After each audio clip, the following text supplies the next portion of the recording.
35 વર્ષથી સદગુરુ 40 વર્ષે મળ્યા હતા એ 48 વર્ષ સુધી આ જ મહેનત કરી, કોઈની ઘરની ચિંતા કરી નહીં.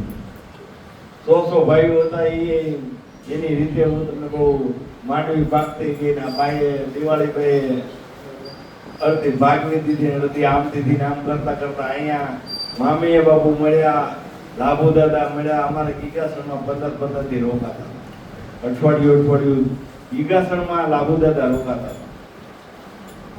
અને 20-30 માણાની સભા થતી ને એટલી મોજ લૂંટતા હતા.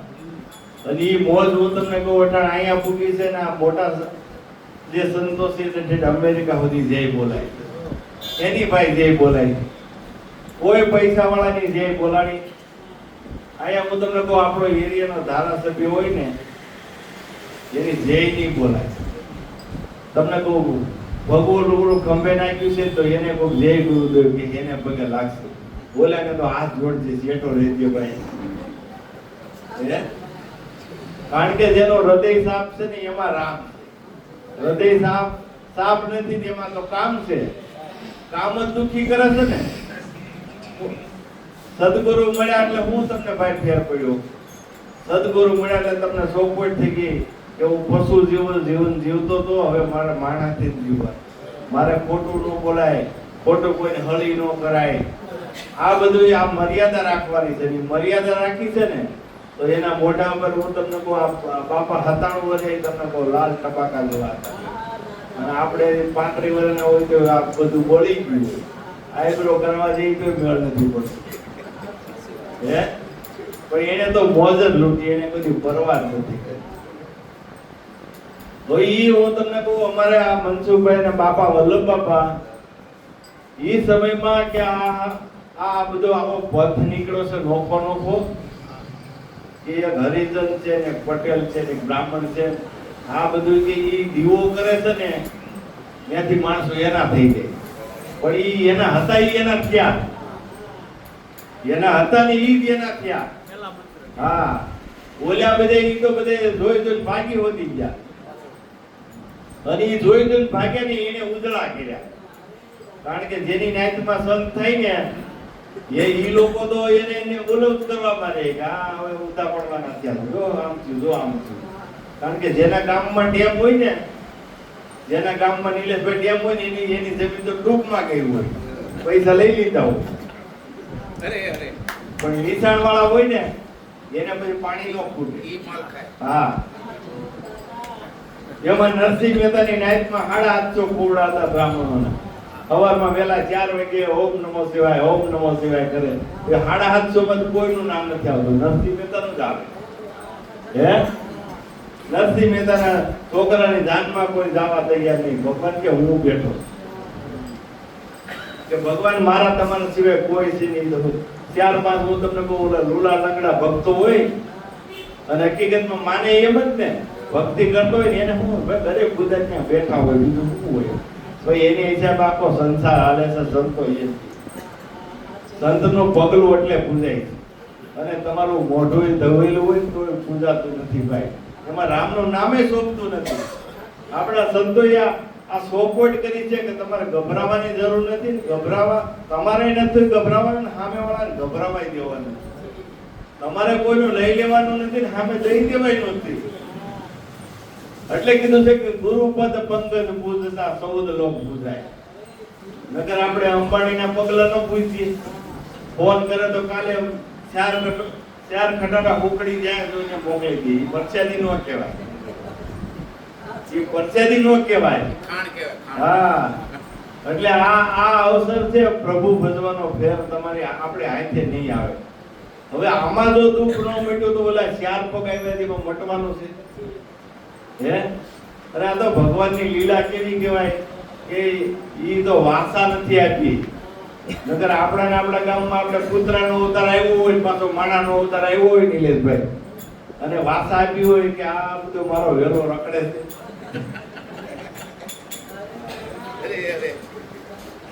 કે ઓળખે તો હું હતા પડકે નીકળ્યા ત્યાં ગધેડી નો સિંહ નો હોય તો થોડી થોડું બોટે કરે કે હવે સિંહ નો હોય. આના અંદર બેઠો બેઠો 60 70 80 વર્ષ સુધી આ એક જ દેહને સીવેલા કપડા પહેરવા મળે, આ એક જ દેહમાં આને ભજીયા ખાવા મળે, આને સફર ભોગ ખાવા મળે, આને પ્લેનમાં બેસવા માટે મળે, આ એક જ દેહમાં મળે. બીજા કોઈ દેહમાં હું તમને કહું એના દર્દીઓ નથી, સિલાઈ કરવા વાળા નથી, દવાખાના એના નથી, સમજી લો. પણ એ ભગવાનની પરાયણ છે ને, એટલે હું તમને કહું લીમડાની ડાળી એના વસા હાથ હાથ હોય ને તો લેર કરતા હોય, અને આપણે હાથ પેઢીનું હોય ને તો ઉપાધિ કરતા હોય. તોય હું તમને કહું ઉપાધિ કરતા હોય, ખાઈ શકતા નથી. અને ખાવાનું ભગવાને દીધું છે ને ઘરમાં, તમને કહું 4.5 લાખની ગાડી દે તો હાંકવાની શક્તિ લઈ લે. મોટો બંગલો તમને કહું 7-8-10 રૂમનો આપે ને તો બેન કામ ન કરી શકે. હે ભગવાનને જોવો તો ખરા, 5 મણની ખાંડની ગુણ લેવાની તેવડ આપે ને તો ઉપાડવાની તેવડ ન હોય.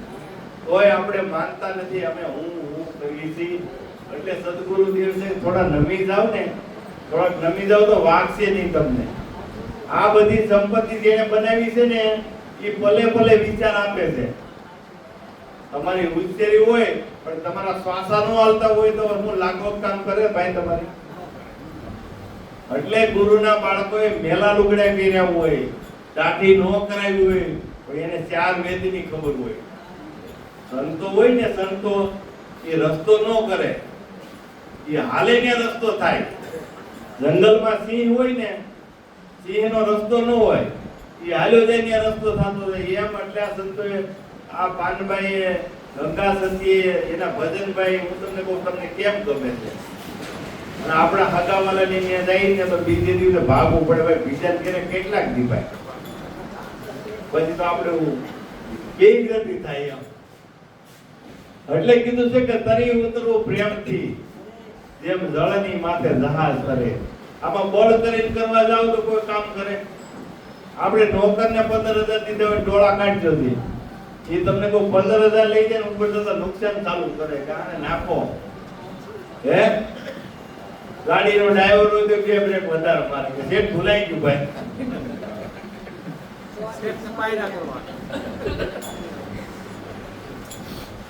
એમ આમાં અમારા પાછા પપ્પા એમ કહેતા હતા કે તમે બળ કરીને કઈ કરતા નહીં. જો દરવાજો ત્રાહો હતો ને કરોડ થતો હોય ને, એને તમે તેલ મેલો ને અથવા લેવલમાં કરાવો ને તો 60 વર્ષ સુધી હાલે, 10 વર્ષ સુધી હાલે.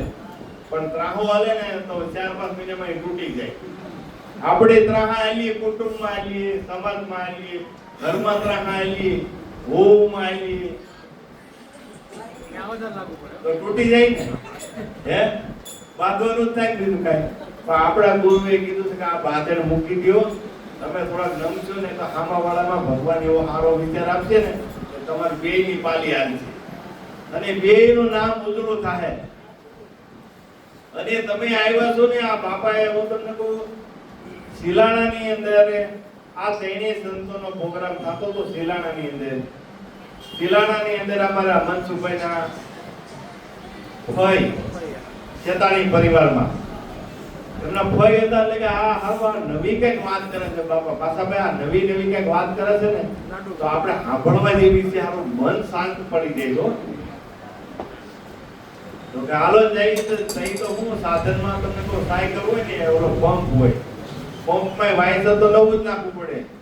જો તો ભાગશા કળજુગના માણસો ભાગશાળી કેવા કહેવાય કે હવે હું તમને કહું હવા ભરી હોય ને તો પંપમાં વજન ન લાગે અને પંચર પડે તો ઉભા થઈ જાય. તેથી તો તમને કહું અમારે મોટરસાયકલ હતી ને તો ઓલા શેરના મકોડા હાથમાં રાખવા પડે 8-10 અને ગાડીને ક્લચ વાયર ને બધું 3-3 રૂપિયાના આવે. અટાણે તો ક્લચ વાયર તૂટતા નથી. પછી સંતોને સાંભળીને એને હું તમને કહું ધીમે ધીમે અમારે ગીગાહેણામાં પગલા કરાવ્યા. ગીગાહેણામાં પગલા કરાવ્યા કે આ તો મારા હારા માણા પગે લાગે.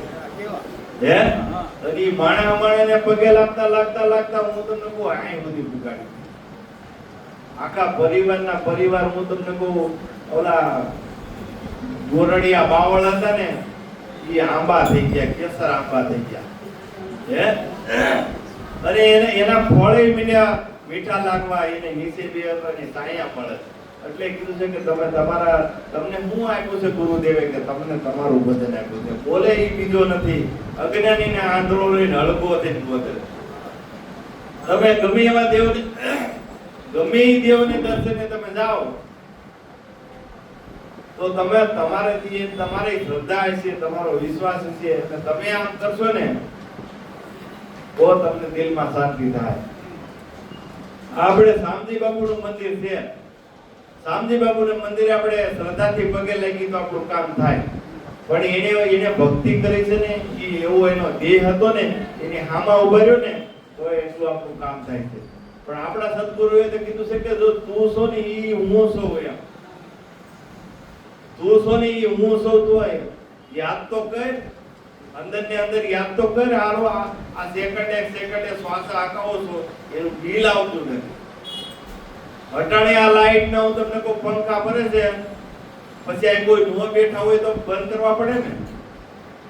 અને હવારે હું તમને કહું સૂર્યનો તેજ સારો થઈ જાય, પછી આવી 500 લાઈટ ગોઠવો તો કામમાં દેખાય એનું. એટલે સદગુરુએ કીધું છે કે કોટિક સૂર્ય સમાન તેજસ્વી મૂર્તિ. આના અંદર જે મૂર્તિ છે ને એ અઢળક તેજસ્વી છે.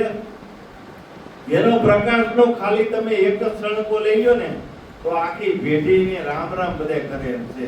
પેઢી મોળી પડે એમ નથી, પેઢીમાં રોગ આવે એમ નથી, અને પેઢી આનંદમય જીવન જીવે છે. કાંઈક આવ્યું હોય ને તો લડવાની તેવડ હું તમને કહું લાભો દાદાએ ઉગારામ દાદાએ આપી છે કે તમને રસ્તો મળી જાય. તમે કે હલવાઓ તો નહીં. અમારે એક ભાઈ હતા ને, જઈ હોય ને તે મને સંબંધી હતા ને, મને એવો મસકો મારે કે ઉગાપત્ય ને જીભ લાંબી હોય એમ. એટલે ઘણી વખત સાંભળ્યું ને, એટલે પછી મને એક દી થયું, મેં કીધું અમારા ગુરુએ પેલો જ પાવર એવો આપ્યો છે કે ઉગમ ખોજનો જે સાધક હોય ને એને ચારેય વેદ મોટે હોય. એટલે મને કે કેમ? મેં કીધું તમારા ચોપડીમાં જોઈ જ બોલવાનું આવે અને અમારે એમને બોલવાનું આવે. અમારો જેનો ગુરુ ઉગો ને એને દીકરા કોઈ નો ઉગો, તે દુનિયા બંધ થઈ ગયો.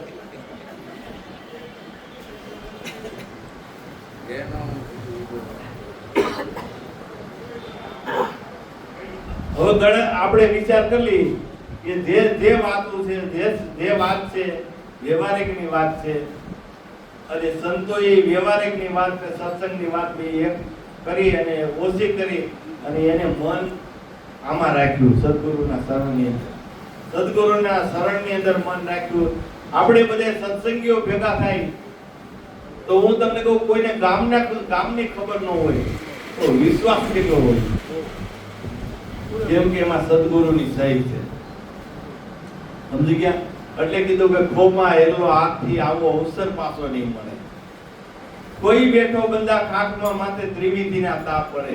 આપણું મન આખો દી બળ્યા કરે છે, આપણેથી થાય એમ કાંઈ છે નહીં. કારણ કે હું તમને કહું, કુદરત જે વિચાર આપે ને એ રીતે તમે હાલો ને, ઈશ્વર તમને સેકન્ડે તમારા શ્વાસ આલે છે. આપણે દેહ દેખાય છે કે ભાઈ આ કનુભાઈ બેઠા છે, એ ફલાણા ગામના છે, ફલાણી જ્ઞાતિના છે, પણ કનુભાઈના દેહનું નામ છે, દેહની જાતિ છે. આત્માની ક્યાં જાતિ છે ભાઈ? જે શ્વાસા લેવડાવે છે એ હું તમને કહું, હિન્દુના મુસલમાનનો પવન તો ભાઈ એક જ છે. આપણે બહુ હું તમને કહું ધર્મશાસ્ત્ર હોય અને જો ભગવાન અલગ હોય તો હિન્દુનો મુસલમાનનો પવન અલગ રાખવો પડે ને. ઈ તો પવન તો એક જ છે, ગાઉનો, કૂતરાનો, માણાનો, કરોળિયાનો, ગોપીટાનો. એને બધાયને સેકન્ડે ભગવાને એમ કીધું છે કે હું પ્રાણી માત્રની અંદર છું. પ્રાણી માત્રની અંદર સેકન્ડે જો આ પવન ન મળે તો એકે ઊભો રહે એમ નામી નીકળી જાય ને, આ પવન બંધ થઈ જાય એટલે નનામી થઈ જાય. પણ એના અંદર આપણા સદગુરુ દેવાય પાસારામ બાપાએ મોતી પરોવી લીધું એટલે આપણે એને પગે લાગવાનું મન થાય.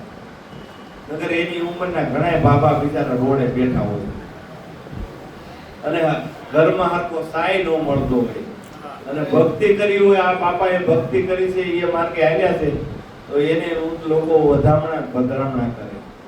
એને જ્યાં જાય ને ત્યાં હાર પહેરાવે, એની ધ્યેય બોલાય. કેમ કે એને ઓળખ્યા ને એટલે આપણે એને ઓળખ્યા. તમે તમને ઓળખી જાવ ને એટલે તમને જગત ઓળખી દેવું. એટલે કીધું છે કે તરી ઉતરવું પ્રેમથી, જેમ જળની માથે જહાજ તરે. આ લોહ પારસના સંગમાં લોઢાને રક્ષણ કરે. હવે હું તમને કહું, 10 કિલોનું લોઢાનું બટકું કોઈ લઈને આલ્યો જતો હોય ઠક્કરનગરની બજારે, નિલેશભાઈ, ખંભે નાખીને આલ્યો જતો હોય, કઈ બીક હોય? પણ એની જગ્યાએ 5 તોલા સોનું પહેર્યું હોય તો કેમ બીક હોય? કે આગળ કોઈ ઝાટકો મારે લઈ ગયું તો ભાઈ ક્યાં દોડવું?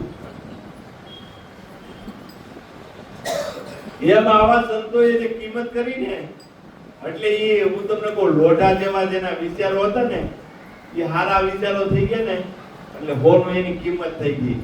કે આપણે હોનું પહેર્યું તો કેમ હાસઈ છે, એમ એને કેમ કે એની કિંમત છે 80,000 રૂપિયા તોલાની. અને જેની કિંમત નથી ને, એ હું તમને કહું બજારમાં છૂટા રખડે છે. એટલે આપણે આડાદય થઈ ગયા છે. બાપાને થોડા સાંભળવાના છે, કારણ કે પાછા બાપાને આપણે ધૂપ લેવા આવ્યા છે, અને બાપાની ભેગા બહુ બેઠેલા છે, અને આપણે એને થોડા સાંભળી. એની વાણી મીઠી ને મધુરી છે, આપણા હૃદયમાં શાંતિ પમાડે. સદગુરુની વાત છે ને એ એક જ શાંતિ પમાડે. સંસારીની વાત છે ને એ દુઃખી કરવા વાળી હોય, સંતની વાત છે ને એ સુખી કરવા વાળી હોય. રોકડીયો સંત હોય ને તો એનો તાર લાગેલો હોય, એટલે જ્યાં ભય ભ્રમણા કાંઈ આવતું. અમારા બાપા 20 વર્ષ થયા, બાપા આવા આ ધાંગડિયા જેવા ડેલા હું તો બેઠા હોય, ખાતા હોય, પીતા હોય, રહેતા હોય, પણ હજી રામાપીરની દિયેથી કે હોળ નથી કર્યું લ્યો. હે, કારણ કે અહીંયા બેઠા હોય ને, આ બે બાપા બેઠા, આ બાપુ પાછા બાપુ બેઠા, ઓલી બાજુ શામજી બાબુ બેઠા, એટલે ધજાઓ ફરક્યા, બધા આનંદ કરે, આજુબાજુ વાળા આનંદ કરે. એને લઈ કે સંતોને લઈ. બોલો સદગુરુ દેવ.